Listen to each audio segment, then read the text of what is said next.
Well, hey, friends, welcome back to the podcast. I'm excited about my guest interview with my friend Laura Meyer today. So, this is the second time Laura has been on my podcast because the first episode was so incredible. And she's someone that I met 6 or 7 years ago at a business conference. We had like a mutual friend. We ended up having breakfast or lunch together. I ended up hiring her for a couple of years to coach me in the marketing space. And she's just a brilliant mind and just she's got an old soul. She's got a lot of wisdom and a lot of knowledge to her. So she's the CEO and the founder of Joy Brand Creative.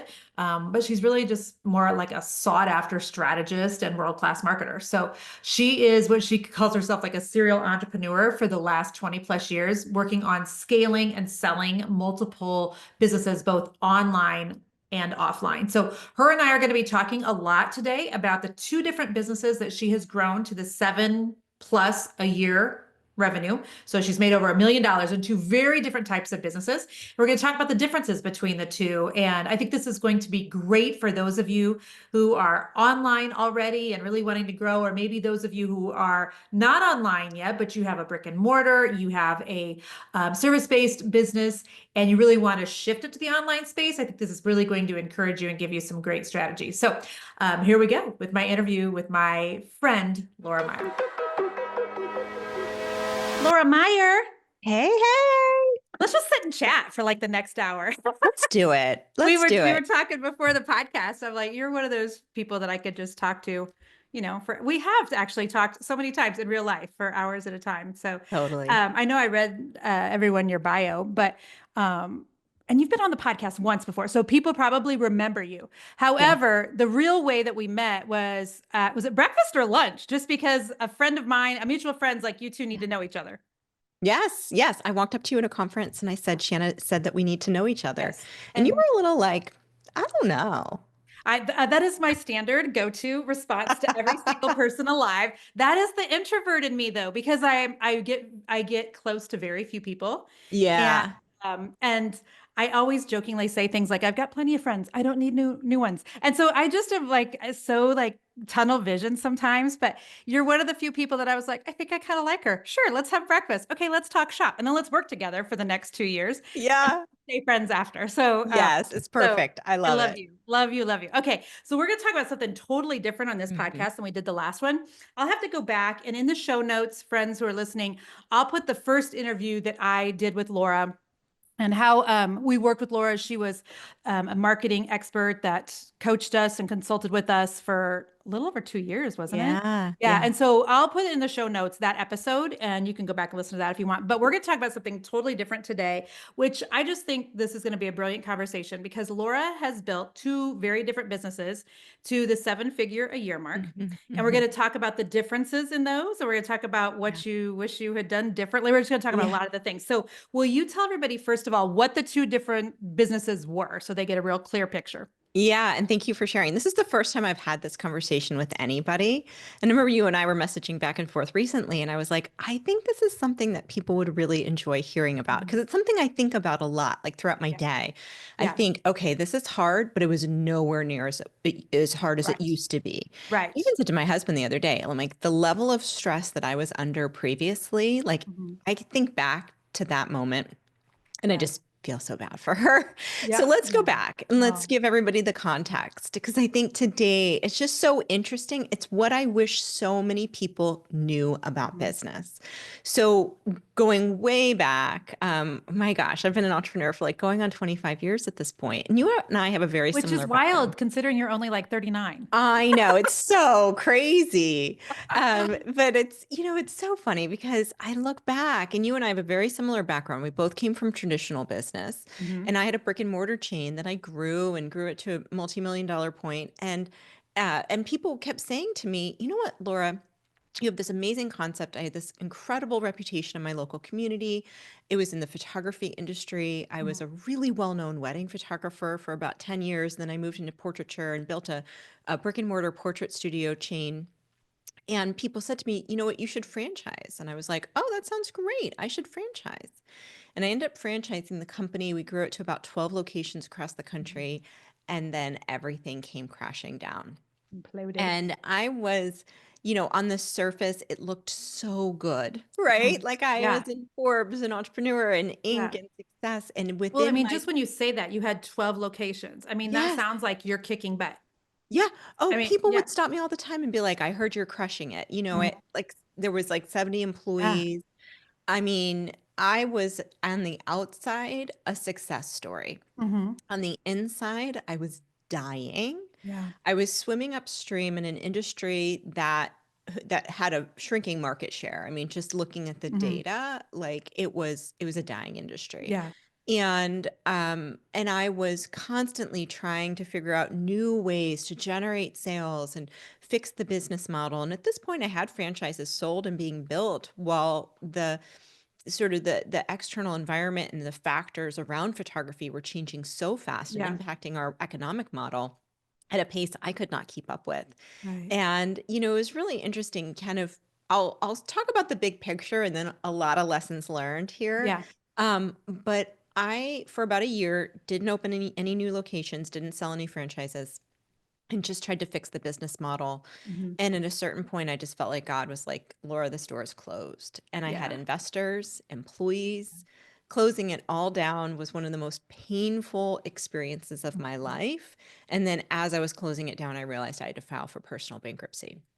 And so we lost everything. I mean, fortunately, my husband wasn't involved in the business. So we were still able to preserve his credit, but we sold our house for cash flow. I mean, it was Yeah. a really painful and honestly just humiliating experience to go through. Like I didn't leave my house for 6 months. Right. And then at the end of that, COVID hit. So then I didn't leave my house for another Right. year. So, Right. by the time I kind of came out of it, I went through so much personal transformation just through that Yeah. reinvention. And then within the last year, I consulted just quietly Hmm. for individuals like yourself and nonprofit organizations because I had a lot of business experience at that Yeah. point. Marketing was my strength. Yep. Marketing's your And genius for sure. yeah, it is. Branding and marketing was my area of genius. As a Mhm. CEO of a franchise brand, it's really Yeah. the piece that I ran the most. And I ended up just doing quiet consulting behind the scenes, going through Hmm. my own healing journey. And a couple years ago, I said to myself, why am I not building my own thing on the Yeah. outside? Why am I hiding so much? And that was a lot of just my own trauma and try Yeah. and in healing journey. And so I built another seven-figure business in the info product space, a course Yes. business, and it's going You, really you know, well. I'm so excited about that Yeah. because this is what I've literally taught for the last Mhm. 12 years. Go Yes. online, go online. Go online. Yes. And Yes. I think for any of you who are listening and you're like, I know what to do. I Hmm. just need to stop playing small. Yeah. I think you do hit a point where you're like, why am I not doing the thing that I know I can do? Yeah. And you have to ask yourself, what's holding you back? And for a lot Right. of time, for many of us, it's mindset. Hmm. For a lot of us, it's our thinking. A lot of it is not allowing God to fully heal us on the things that maybe make us feel insecure or give us Yeah. imposter syndrome, and leaning into that and then building now a seven-figure business that Hmm. is highly profitable, low stress, Yes. A has tons of fraction of the time freedom. hours. What'd you say? A fraction of the hours. Fraction of the hours, Yes. no Yes. debt. We're going to talk about Yes. debt. I want to talk Mhm. all about debt today. Yeah. um and that we can have just full control over is Yeah. the most empowering it's the most empowering role I've really had as an entrepreneur. But Yeah. it's so I love that. interesting to look at the contrast. Like I think about the contrast all the time Yeah. Yeah. And because the closing was so painful. Yeah. I want to ask you several questions on that. But first, I want to just tag on to something you said. So, I think that in my coaching, there are a lot of women who've either been in the service-based industry like I was, Yes. or have a brick and mortar like you did, and they really want to do the swing to online. But what I have found is that so often women will stick with the familiar Yes. even when the familiar is hard, because Yes. it's like better the devil you know type of Yes. like situation. They're like, well, at least I know what to expect here.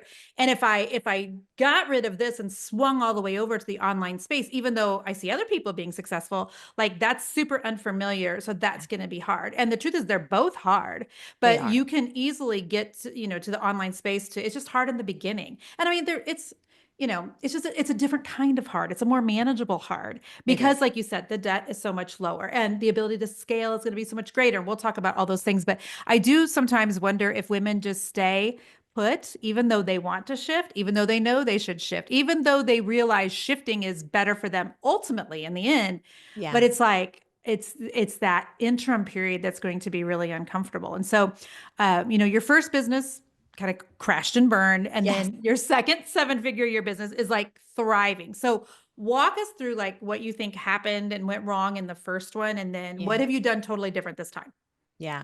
I think a lot of it comes down to the intentionality. So, you were talking about the difference between brick and mortar and online. Mhm. I Yeah. actually think you can grow an online business and be in a lot of debt and have it take up all of your time. Like you and I probably both know online business owners who have made that decision. But I think the Mhm. first decision is just intentionality. It's Yeah. funny, my husband was hanging out with a bunch of his buddies he hadn't seen in a long time a few weekends ago. And we're pretty quiet about our arrangement. I don't know if you are, Jen, but not I a just find a lot lot. of people don't know what it is that I do. Yeah. Yeah. And I think probably you're like, okay, they have a good lifestyle and he's got a nice job, but Mhm. like the lifestyle doesn't match that. So what's going Yeah. on? And so yeah, the friends were asking questions and Yeah. they were like, does she work a lot? And he's like, no. Like Does she's it trying pay? Does it she's pay decent? yeah, she's trying to go on the pro tennis tour. Like that's how she spends her time. Which if any of you know me at all, you know that Yes. like tennis is my life. Yes. So he was just laughing, but they were like amazed, Yeah. and I think he said to them what I think I hadn't been able to fully articulate myself. He's Mhm. like, when she started over, she knew exactly how much she wanted to work, how Yeah. she was going to spend her time, That's good. and she is very disciplined about where that time goes, Mhm. where the resources go, what she says yes to, what she says no to. Mhm. And I think for me, it started with that intention. And that intention came out of like rock bottom, where I was like, Yeah.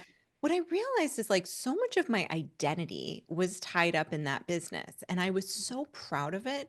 And Yeah. I had let so much of it take over my life Mhm. because my ego was really in it. 100%. Right. Yes. And I think now I'm very detached. Like if things Mhm. work out, they work out. If they don't work out, it's fine. And that detachment comes from Yes. learning who I am outside Yeah. of the business, which I Yeah. had to. I had Right. to go to God and say like, okay, Totally. well, who am I without all of this external Yeah. validation? Yeah. And going through that, just that is kind of a gutting process. It's the trimming off of the dead wood, and Yes. in a weird way, I needed it, I think. Yeah. And so Um, now going into it, I'm very just very, very intentional. Yeah, and I, as your friend, I will attest to the fact that you are very removed from your results, which is so Yeah. great. Because even I, still in the business at times, I can be like, when there's a downswing, I can be emotionally attached to that. Not that I Sure. tie my worth to what I'm making, but I'll like, it like Yes. I'm like, okay, I can't actually go backwards. And I did a podcast on that about how our revenue went down last year compared to the year prior, and how hard that was on my ego. But then you're also like, there's times when your revenue can go down, but your expenses can go even way down. So you're actually making well, like there's so many Yes. different things that we should be focusing on. But I did want to ask you too. I'm Yeah. going all over the place here, but I've coached a lot of boutique owners, people that Yes. have, like a brick and mortar. And I don't know how to phrase this correctly, so help me out, Laura. I think sometimes, like as women, creative women, we're like, oh, what would be amazing is to have like a store, like I have like a shop Yes. and to have pretty things in it and a place to go and people to come in and conversation. And then you start the thing and you're like, oh, this is amazing. And then it's amazing until it's not. But then is there a part of people, do you think, and I know you probably know even more, people with brick and mortars than I do, but it's almost like the dream and the reality aren't really Yeah. like the same, but you're like, but I don't want to give up on the dream. And also, is there a part of women that you think are ever like, this should be the dream. And so therefore I just got to figure out how to keep making this work. And is that why sometimes people hang on to possibly like a brick and mortar for too long? Yeah. Well, I think in a lot of ways, if you have a lot of public recognition, Yeah. it starts to define you. And that's just the best way that I can Yeah. describe it.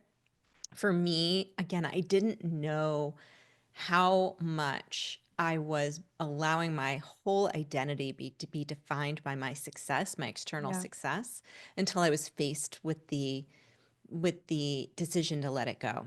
Yeah. And it really was a decision that in a lot of ways was made for me.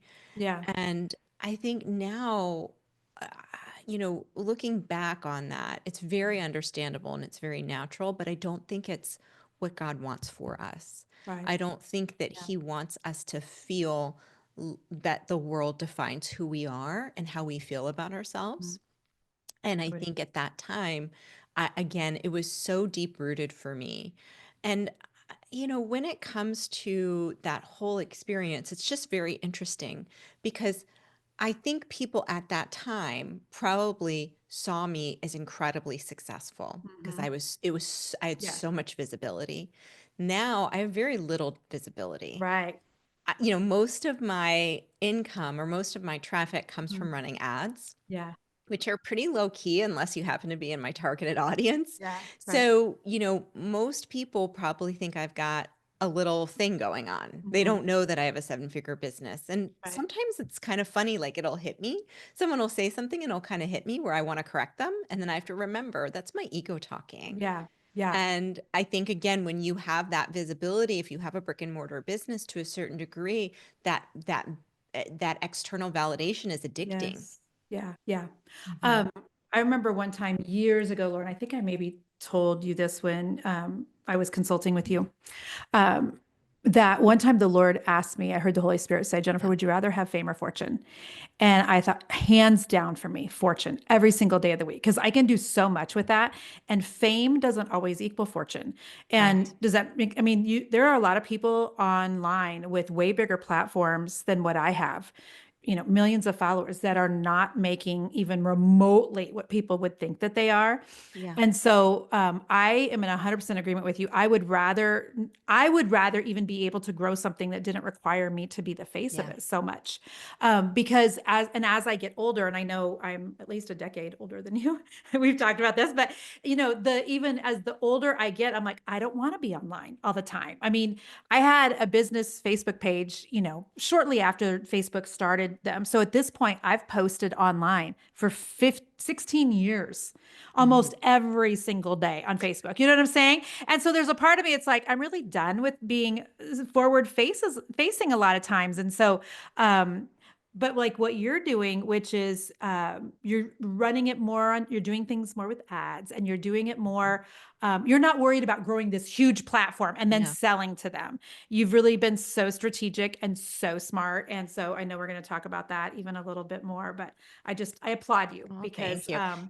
One it'll of be the books easier for that you to scale impacted too. me a lot was called The Psychology of Money. It's not a faith-based book, but it's Okay. a really, I think, aligns values-wise with a lot of faith-based people. Okay. And The Psychology of Money is really interesting. And I Oh, read I'm it. writing it down. Yeah, it's by Morgan Housel, and Okay. I quote it a lot in my community when I'm teaching Uh-huh. because it gives very, very practical wisdom around money. Like Yeah. statistically, right? What's the chances when we look at like the data of us Mhm. growing a business and selling it? Yeah. Pretty small, Yeah. right? Pretty small. Yeah. What's the chances of us collecting cash in a high profit margin business and creating multi-generational wealth? Pretty large. Right. And so a lot of times what's popularized is Mhm. actually not the most Yeah. probable. Yeah. And so we That's look, it's so interesting. So when we look, like after I read it, I find a lot of people, online, offline entrepreneurs in a lot of mhm. ways, were not practical. Right, because if we were practical, we would never start a business. Right. 100%. The Yes. odds are against us. But Yes. we can be very practical and reasonable about how we go about it when Yes. we detach our identity from the business, which I think is one of Mhm. the hardest things to do. But I truly believe it is why I'm back here today, having built Yeah. a seven-figure business out of bankruptcy. Yeah. I totally believe that one of the reasons why, okay, top reason why is the grace of God. Okay. Second reason is that that I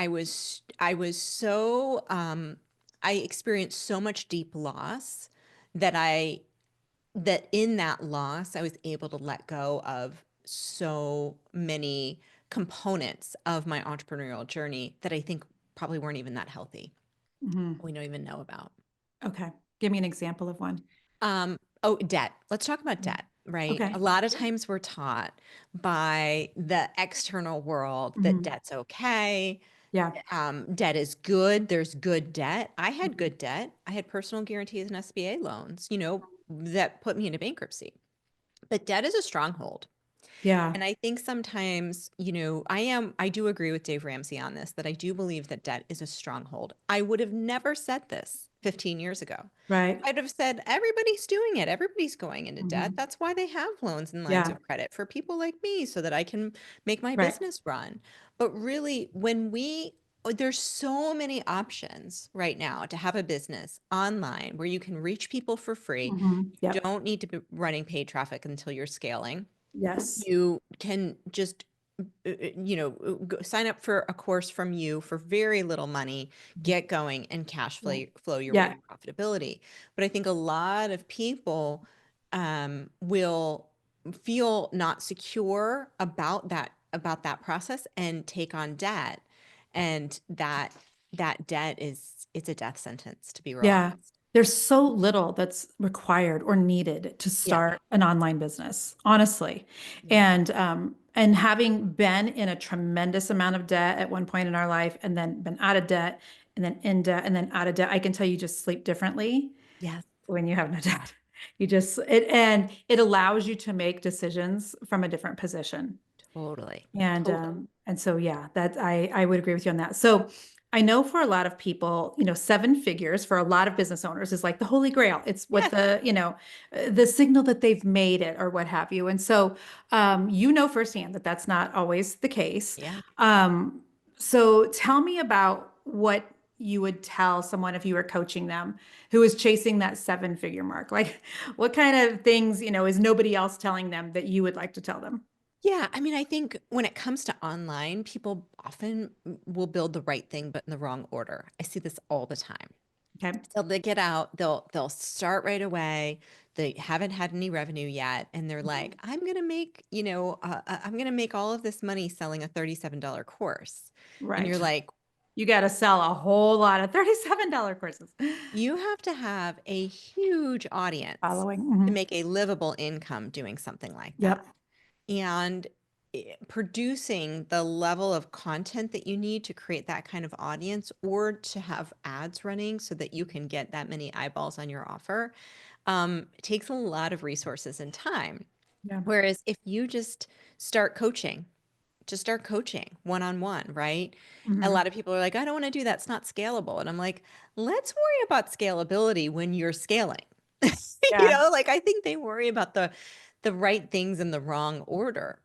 So I'm like, let's get you to Okay. six figures. Let's get you to a Yeah. livable income. And then when you're real busy because your coaching business is doing well or Hmm. your consulting business is Yeah. doing well, then you can look at ways to reinvest in that business in something that's more Yes. scalable. But it's really kind of funny. Even on my ads, sometimes people will comment, they'll be like, but you're selling courses. And I'm like, because I talk about getting into consulting and Yes. Uh-huh. people how to become business consultants is what I Hmm. do. And I'm like, yeah, but I did that after I got to like $400,000 a year in revenue. Like, Right. Right.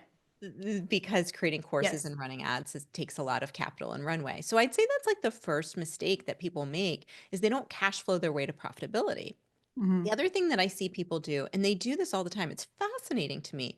They'll text me or they'll message me and they say, will you coach one-on-one? Will you work with me one-on-one? And I'll say, well, where are you revenue wise? Oh, I don't have any revenue. And I'm like, then don't get into a $50,000 a year program. Yes. Like you can sign up for like your programs, your Hmm. equip programs. You can get up and running with the right Yes. setup. You can start taking one-on-one clients and you can put the money in your pocket. Yeah. I'm always telling people like when they come to me, I'm like, please don't invest in these 50, $100,000 a year Mhm. programs. Just to learn something that you could learn with a simple course, Right. like it's not Have worth it. you noticed though too, though, Laura, is those people a lot of times just finished a $15,000, Yes. 90-day session and they just bought a $5,000 course over here and they just went to this thing over here. And so I think that there is such an addiction right now to Yes. information and Yes. not the implementation of information, but the consumption of information. I think Yes. we have an epidemic of business owners or people who are trying to be business owners who just think that they have to consume more, consume more, and consume more. And And so they're spend more. jumping, yes, they're jumping from Yeah. coach to coach to coach, from program to program to program, without ever really implementing any of the things Yes. that they got from that coach. Because the truth is, like, there are so many coaches in both of our spaces right now, right? Yes. Just like there are so many different ways that I could lose the last 10 pounds that I need to lose before my son's wedding in a couple months, right? So I could do keto, I could do Atkins, I could do Weight Watchers, I could do Mediterranean diet. I mean, and the thing is, any of them will work if I work Yeah. them. Yes. You know what I'm saying? And Yes. so what I find is there's so many people who are jumping from coach to coach to coach and program to program and saying, well, that one didn't work, or I need to learn this thing, or this is a great deal. But I'm like, but did you even do what the last coach taught you? Like, did you go all in and try that?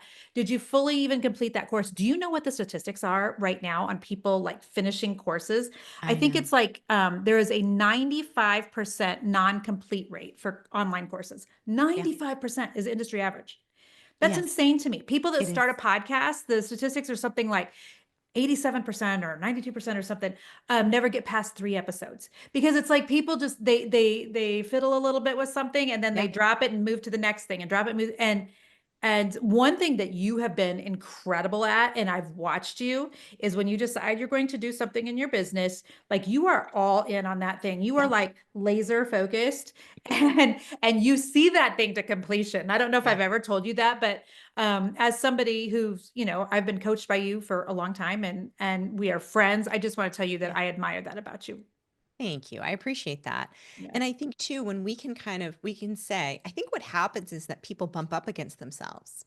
And Mm. then when they're implementing, and then they switch to Yeah. something else. That is, it And feels so if you're uncomfortable. listening right now and you're like, that's me, or I don't want to do that Yeah. anymore, or like, I want to be the exception. I want to be the person that not even Yeah. makes it to 7 figures, but generates a livable income from entrepreneurship, which I think is amazing and everybody should do it. Yeah.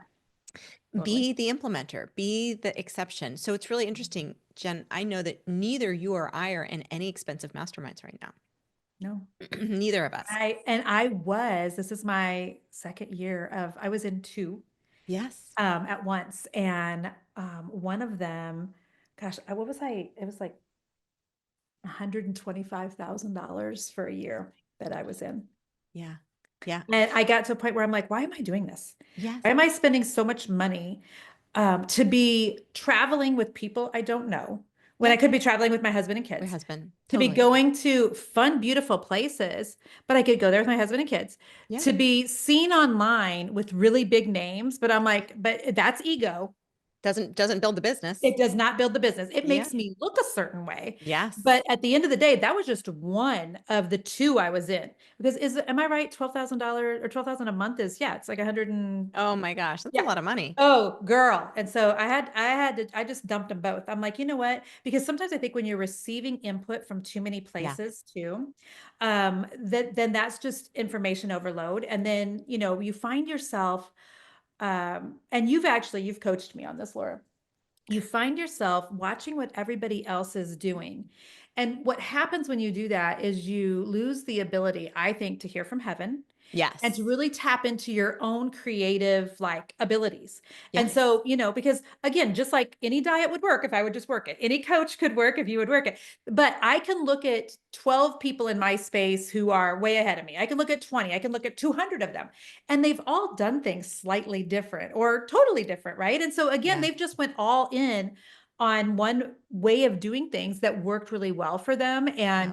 And so I found that when I'm watching all these other people around me have incredible success, it made me really begin to doubt, like, okay, Yes. in my own way, I've had my own incredible success for all practical purposes. But then I started thinking, well, maybe I should shift and do this. Well, maybe I should shift to this. So I don't know if you remember like challenging me one time to like, Jennifer's like, stop watching what everybody else is doing Right. online. Yeah. And so I think when you do that, you can actually kind of get your voice back in a way. Yes. Yes. And you could start implementing. Yes, 100%. Because you're not, and, 100%. and so for everyone who's listening and you're like, okay, what does this mean for me? I would just say like one of the biggest pieces, and it's funny, started hitting 150K months when I stopped being part of those types of masterminds and programs, which is so Yeah. interesting. Yeah. What I do now, which is what I recommend all my students do, which is to take a course, consume it, implement it, and Mhm. go about your way. Yeah. That's why I don't sell super high ticket anymore to startup Yeah. consultants. I'll sell it to, organizations, Sure. nonprofits, large companies. But because I don't want them to use me as a reason that they're not implementing. I want That's my good. curriculum to be good enough, which I Yeah. think it is, for them Yes. to go through it, implement, get a result, and cash and put the money back in their Mhm. pocket. So I 100%. think a lot of times, or if somebody signs up for like your Equipped program, for Mhm. example, they get all set up, they're ready to go. They can Yep. skip some technical steps that probably would have taken them months instead of days, Mhm. if not years, Yeah. and then they can be off to the races. I mean, I Yes. think using purchases in that way is really wise and really smart. Like I Yeah. still buy courses.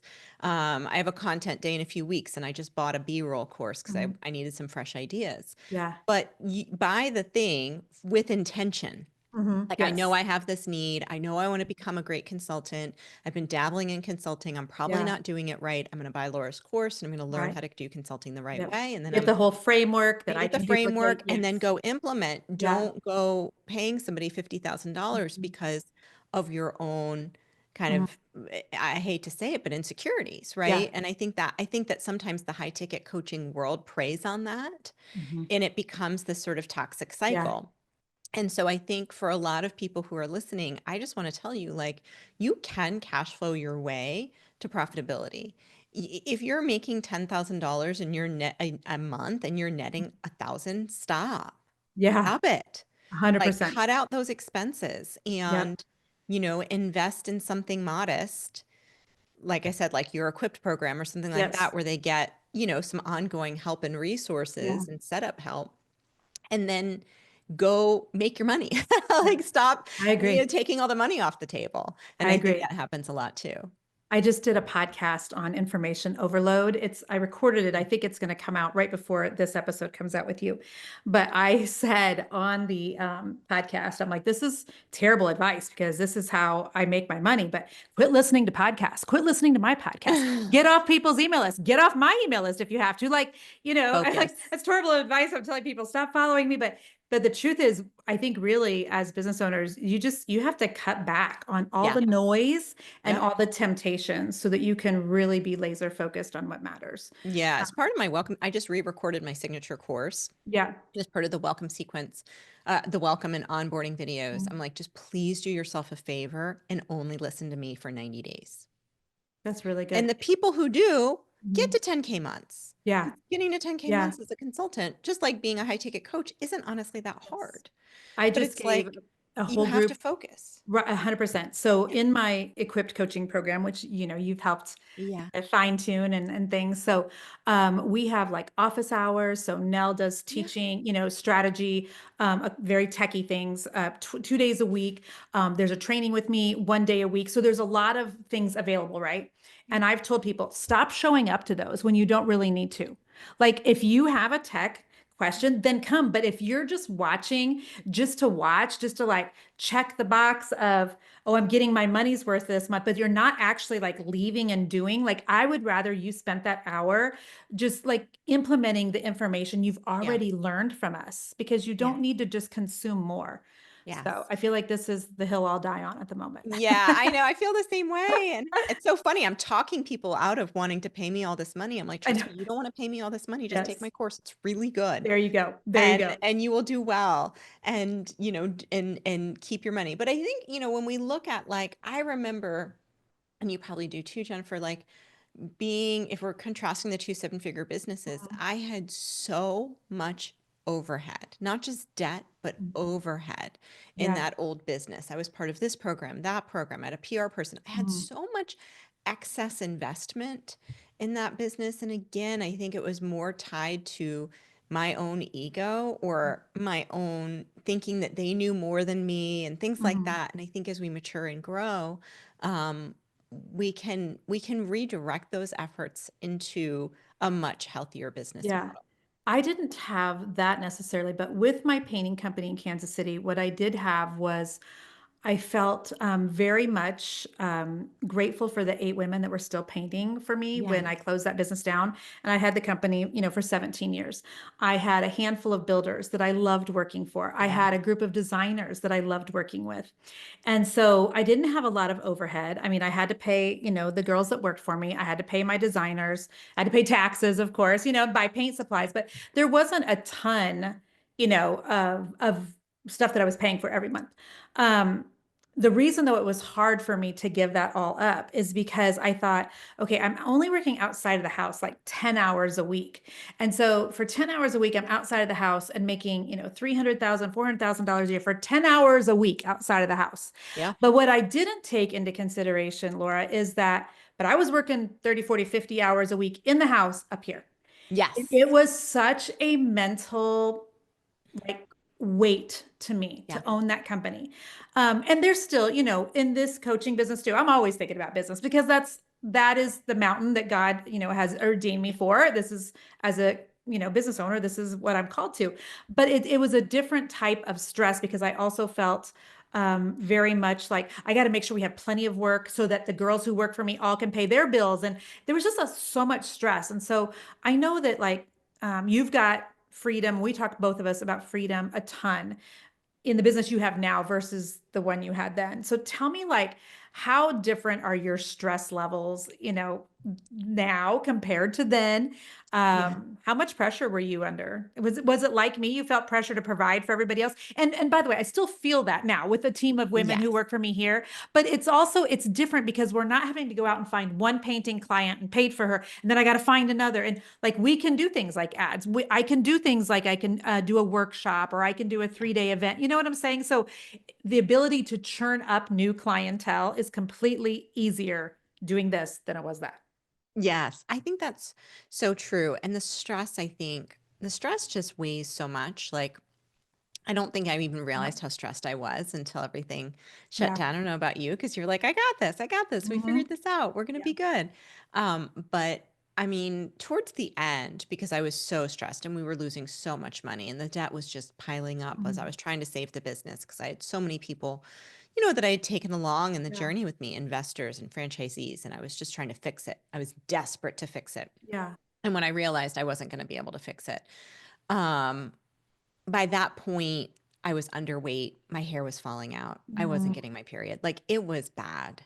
Yeah. And I was so unhealthy. My doctor was like, here, take this. Like I actually went in for an EKG because I thought maybe there Oh, was something going on with me and it was just stress. was it anxiety? Oh yeah. Yeah. Mhm. I had And no idea until recently that anxiety often can feel like a heart attack, which yeah. I didn't have, but I had another family member experience that. And I'm like, I had no idea that an anxiety Oh, attack could feel like that. Yeah. totally. They had me all hooked up. I was convinced there was something wrong Yeah. and it was just stress. So, now, that stress isn't there Mhm. because the business is healthy. And I think when when we experience that stress, it's interesting because now I can see it. I don't know if you experience this, but like you'll meet somebody out and about and you can see that they are so stressed. Mhm. And I think so many women, so many moms are walking around so stressed. Mhm. They have such little downtime.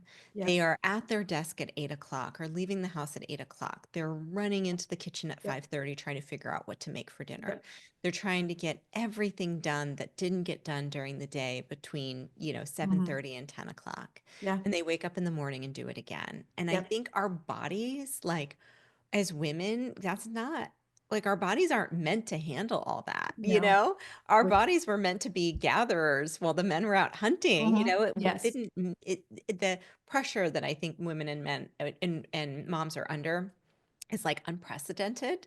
So, 100%. and then it shows up in your family. Like, I think Yeah. I didn't realize how much it was impacting my kids and family until it wasn't there anymore. Mm. Yeah. And now I see myself really much more patient as a mom, Mhm. much Yeah. more like my son misses the bus. It's like not a big deal. I know. Whereas when everything was so tight, it was like, of One course you're thing gonna like that could start a domino for your whole start a day. Being domino gone. effect. Yeah. Yeah. Whereas I'm like, the bus was early, we're fine. Yeah. I'm just not gonna get to my tennis clinic on time, Right. like Yes. champagne problems. And so I think the way kids and if any of you are listening, you're like, oh my gosh, that's me. And now I feel even more guilty. I don't Uh, want you to feel that way. yeah, I don't want no, you to experience that. there's just, But, there's better ways. but I There's, can tell you there are better ways. And I yeah. can tell you that our kids are heavily impacted by our stress levels. Hmm. And when we can be kind of cool, calm, and collected, because Yeah. let's be honest, motherhood is hard and things come up that like we weren't expecting and then we don't always know how to handle the right way. That like when we can do it from a much more centered place, Hmm. it just benefits them so much more than us doing things perfectly or having the Yeah. perfect birthday party or anything like that. Like just showing up calm and centered on a daily Hmm. basis, I think is a blessing to our It kids. really is. Yeah. So I just want to encourage anyone that's listening that like there's no better time to make changes than today. I 100% agree. When you and I are done today, the next podcast episode that I'm recording is Am I Too Old to Start a Yeah. Business? And because it was a woman that DM'd me and she said, I'm 57. Have I missed the window? Am I too old? And I'm like, well, you're going to be 57 anyway. So I have a whole Right. podcast coming out. I mean, you can build something now that would provide you with freedom going on, or you can continue doing what you're doing. But I did want to mention now that our kids are older, it's so weird when you make that transition to being the Yeah. mom with littles, where I know you Yes. still are. So now you're the mom, like telling the moms with littles, Yes. it's gonna be okay. But so back when I had the painting company, Laura, I worked outside of the house 2 days a week. And that company went through some financial squeezes based on the economy. So 2008, Yeah. 2009, my business was heavily dependent on the housing market, and I had builders going under, and and people weren't spending a lot because of the housing crash. And so that was a really, difficult time. And so when that started to rebound, I tried to go from 2 days a week working outside the house to 3 days a week. And I think Noah and Easton would have both been in school by that time, but Ava was still home. I'm trying to remember. But anyway, all I know is that one extra 6 hours a day, because I worked for a Yeah. 6 hour day, that one more 6 hour segment threw our family into a tailspin. Yes. And it took me just a few weeks to realize, I'm like, okay, clearly the family can function well with me being gone 12 hours a week. I bumped that to 18 and all heck breaks loose. I mean, the Yep. laundry's backed up, everybody's stressed out, the kids are crying. I'm like, okay. I mean, Jason and I talked about it. We're like, it's just not worth it. I'll just Yeah. go back to the 2 days a week, because it wasn't worth it to just put the family dynamics just completely off kilter. And I just remember him and I still being so shocked about that. We didn't think it would be that big of a deal. It was a huge deal. It was a huge deal. So It's a huge deal. I agree with you that your kids can really sense all that. So if you could go back and do it all over again, what would you never do again in that first, like you did in the first business? Um, if you listen to the first podcast episode, you'll hear a lot about the story of franchising Yeah. and how painful that was. And I think I probably wouldn't have franchised my company, but I also don't know that I would be here if I hadn't. So it's Yeah. so hard. It's so hard. It did leave lasting damage for Hmm. sure. Like the Yeah. pain I went through, I still to this day, it's so funny. I still have bankruptcy on my credit report. Like I think it'll be there for another like 8 months or something. So John and Okay. I were talking about going to get a car, and I'm like, I guess we're paying cash, which is not a problem. Yeah. But it was like kind of funny, like, oh gosh, I'm You a seem seven-figure so business far removed owner. from that. And Yeah. yeah, and I, Yeah. I can't go and get a car on credit. Yeah. Um, or if I did, I'd pay a silly Yeah. amount for it. Yeah. So I think that was my hardest decision. And when I look back on that decision, and if you listen to the podcast episode, Mhm. there's a lot of kind of gory details about Yeah. like broken trust and all Mhm. that kind of thing. And that was still hard. It's still hard. But I Yeah. think that was the biggest lesson I can share with the listeners in terms of what they could take away from that experience is that when other people come up to you and you're like, you should do this, you should do that, Mhm. make sure it's your should. Yeah. Because I think deep down, I always wanted a freedom-based business. I always wanted a lifestyle business. You and I are Yes. so similar that way. Like freedom is like such a big It's value for huge to us. me. Yes. And I think God wants us to be free Mhm. and 100%. experience Yeah. that freedom. And franchising a business is the exact opposite of what Yeah. deep down I really wanted. But I think so many people were like, you have a successful brick and mortar, you should franchise. That's Yeah. what you should do. And not to say anything negative about franchising, because I have some friends in the Yeah. industry that have done really, really, really well. Sure. But it is risky. It's very Yeah. risky. And I don't think I recognize that risk Or I Mm, really looked at what is this mountain that I'm climbing? I think some yes. people climb a mountain because other people tell them that's what you should do. Yeah. And then they look at the mountain and they're like, how did I get here? I don't even want to be on this Right. stinking mountain. Right. And I think a lot of people do experience that. So just make sure it's your yes. Yes, I love that. All right, so we're going to have people who want to reach out to Yeah. you. They're going to want to know what it is that you do like specifically and what they could do with you or where they can find you online or where they can find any of your programs. So will you give them some of your info so they can go check you out? Yeah, the best place to hang out is or to find me is on Instagram. It's Instagram. Laura Yeah. E. Meyer, Meyer. You can just check out my Yeah. content. And I help other people, specifically those who have a really strong business background, maybe from corporate or business Mhm. ownership, get into business consulting in any field, Yeah. operations, HR, marketing, sales, any type of background that you have, can be converted into a high ticket consulting offer. And it's a really good fit for people who just really want to have a small boutique, high ticket, low volume business. Yeah. And not that many people teach it. It's kind of interesting. And I just got asked a lot until I eventually developed curriculum, and Mhm. now it's super rewarding. Yeah.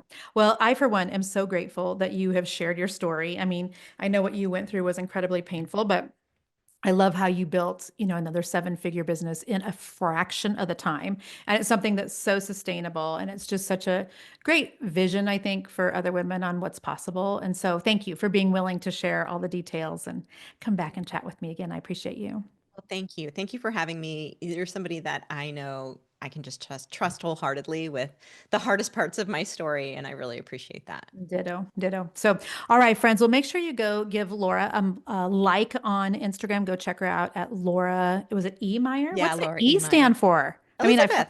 I did not know that. I Yeah. followed you for years. I didn't realize there was an E in there. So go check her out on Instagram. If you're feeling really froggy, maybe forward this podcast episode onto somebody that you know who maybe has been thinking about getting out of their brick and mortar Yeah. or is considering an online business. That's just a great way for you to um, just help us out with new followers, with new listeners. And I think that this was information that could be really valuable to another listener. So, again, thanks so much for being here, Laura. We'll see you guys all next week. All right. Bye bye.